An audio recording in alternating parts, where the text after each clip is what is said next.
The monkey bars portion of this park has only been open for about 4 years.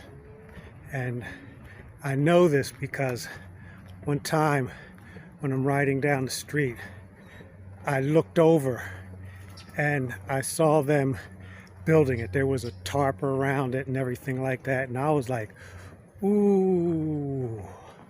And I had no idea when it was going to open. And I would walk down every so often just to see if it was open. And once it opened, boom, I was there. Even though the walk is 30 to 35 minutes. It is a mile and a quarter walk every time I wanted to go down there. And of course, you guys know that I walk every place. So I'm coming to the park before I had a gym membership, or I may have had an LAF membership or something like that. But it's good to train outside whenever you can. So mostly what I would do is pull-ups, work on the machine, maybe do some push-ups or something. And then, of course, 2020 came along. People panicked, freaked out, and they actually closed the park. I remember coming down because they closed the gyms, right? So I'm figuring, oh, I'll just go down to the park. So I go down to the park and I'm like, oh, wow, it's open. So I go in there and I start working out. Some guy comes up in one of those little golf cart things and is like, sorry, man, the park is closed.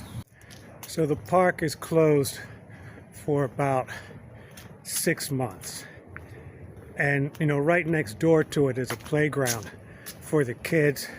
There's a track, there are basketball courts, and I think there are tennis courts down here as well. So, I don't know, I guess all of that stuff was closed down.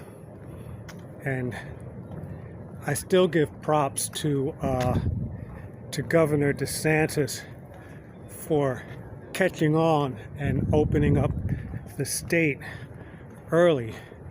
But yeah, I got to give him props for that. But the people were still slow to open up. So anyway, it's towards the end of 2020. I'm starting to get down there again. There's still some gyms that are closed and require you to wear masks or something like that.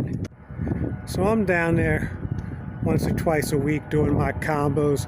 And then there's a school nearby. So these young guys would come and they're doing like hand over hand on the bars, man. And I'm like, whoa, wonder if I could do that. So I gave it a try and it literally tore the skin off of my fingers. So I didn't give up. I'm like, all right, I need to wrap up my fingers. So I got this tape, wrapped up my fingers, went right back to it. And I tell you what, the first time I did it, I was like hanging. The arms were like fully extended and I was feeling heavy, Jack, heavy. So as usually happens, one thing led to another and I started giving myself more of a challenge and, doing pull-ups and walking the bars with a backpack on, about 20-25 pounds. To continue the story, it's the same old thing, and after a while it sounds boring, but everything improved. Strength improved, the grip improved, the hands became tougher so that the skin wasn't being ripped off anymore. Stamina and endurance, it took years, literally. And you have to put in the work. It also takes imagination to change up the routine every now and then. I started going sideways. I started jumping the bars.